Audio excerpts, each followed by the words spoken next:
சோர்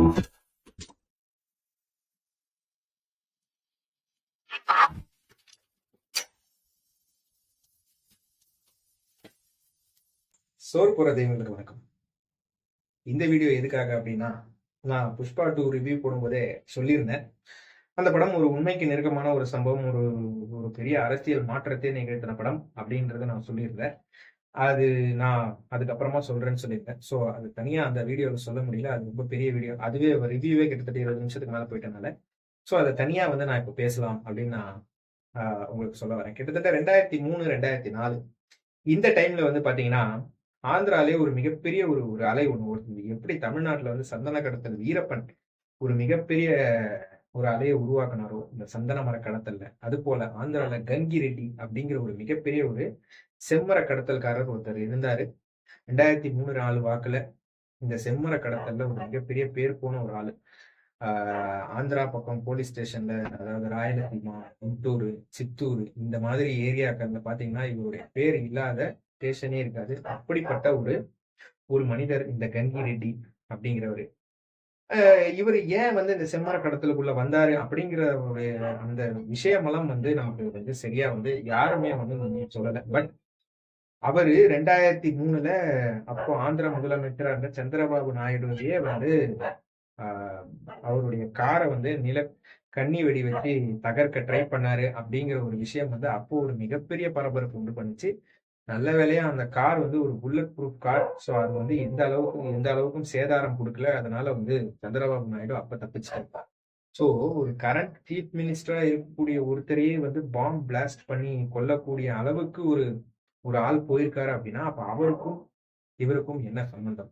ஏன் இந்த மாதிரி ஆச்சு அப்படிங்கிற விஷயமும் இன்னி வரைக்கும் பெருசா புலப்படல.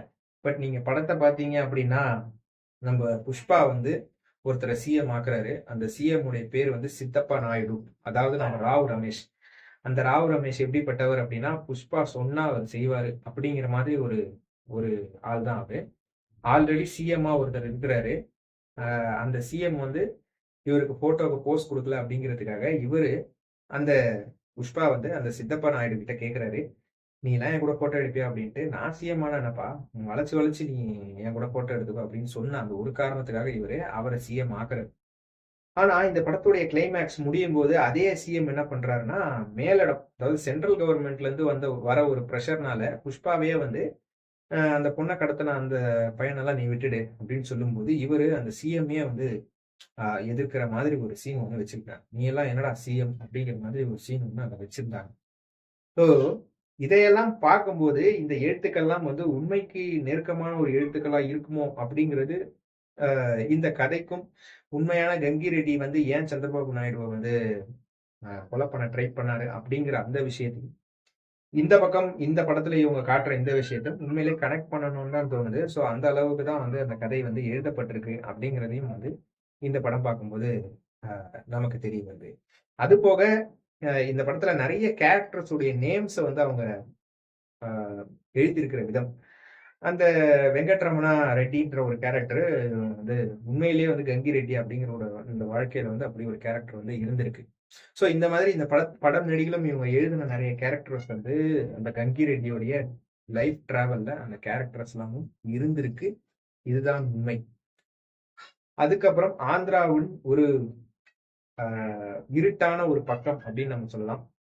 அது என்னன்னா, நீங்க பார்த்திருப்பீங்க, என்டிஆர், பாலகிருஷ்ணா இது போன்ற ஆட்கள்லாம் கடவுளா அவதரிச்சு ஜனங்களை ஆசீர்வதிச்ச அந்த ஒரு ஒரு பார்ட் நீங்க தனியா எடுத்து வச்சிட்டீங்கன்னா, இந்த பக்கம் இப்ப நம்ம தமிழ்நாட்டுல எப்படி ரஞ்சித்தோ, மாரி செல்வராஜோ, வெற்றிமாறனோ இருட்டான பக்கங்களை படமா எடுக்கிறாங்களோ, அந்த மாதிரி ஆந்திராவுக்கும் ஒரு இருட்டான பக்கம் இருக்கு.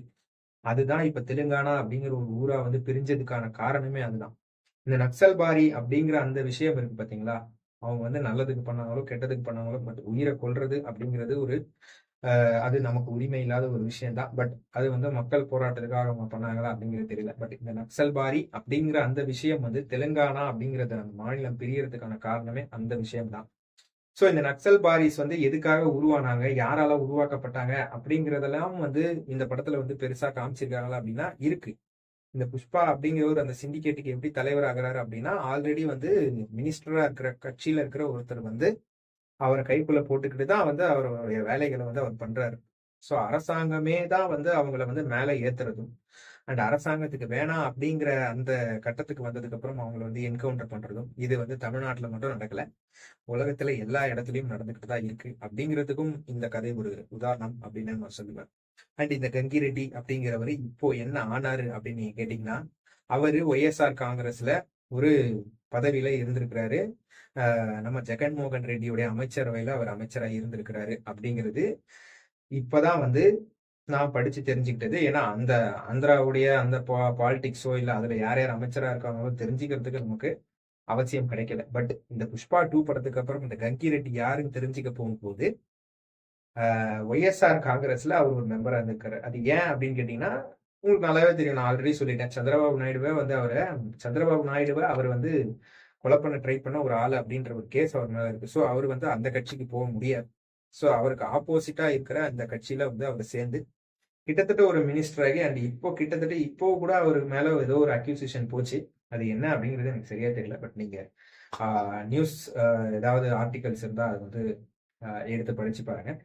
ஏன்னா இப்போ அந்த ஒய்எஸ்ஆர் காங்கிரஸ் பார்ட்டி அப்படிங்கிறது இப்போ ஒரு நிலை குலைஞ்சு போன நிலைமையில ஆயிடுச்சு சந்திரபாபு நாயுடு உள்ள வந்ததுக்கு அப்புறம். என்ன கேட்டீங்கன்னா, இந்த புஷ்பா 2 படம் வெளியே வராம இருந்ததுக்கு காரணமே அவங்க தானோ அப்படிங்கிறது ஒருவேளை நடந்திருக்கலாம். ஏன்னா இப்ப சந்திரபாபு நாயுடோட ஆட்சி வந்துச்சு. அவர் வந்து நீங்க அந்த படத்தை விடுங்கப்பா, யாரு எப்படி இருந்தாங்கன்னு நீங்க காட்டிடுங்க அப்படிங்கிற மாதிரி காட்டுறதுக்காக அவர் அந்த படத்தை விட்டாரா அப்படிங்கிறது தெரியல. ஸோ இது ஒரு பக்கம் ஒரு அரசியல் போயிட்டு இருக்கு.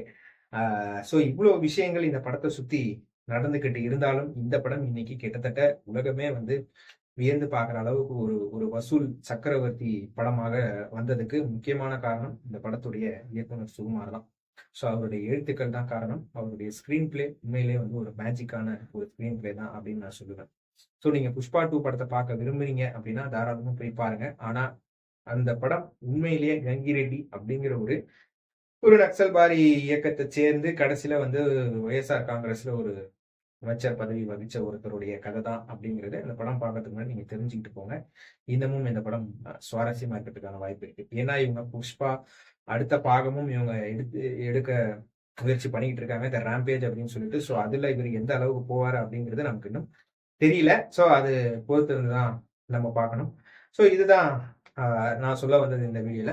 ஸோ மேற்கொண்டு என் சேனலோட எல்லா அம்சம் நீங்க பார்க்க முடியும். மறக்காம என் சேனலை சப்ஸ்கிரைப் பண்ணுங்க. பண்ணும்போது பக்கத்துல இருக்க பெல் பட்டனை பிரஸ் பண்ணுங்க. அப்பதான் என் சேனலோட வீடியோஸ் உங்க ஆண்டை சேரும். மற்றும் ஒரு வீடியோ சந்திக்கிறோம். அது வரைக்கும் நன்றி, வணக்கம்.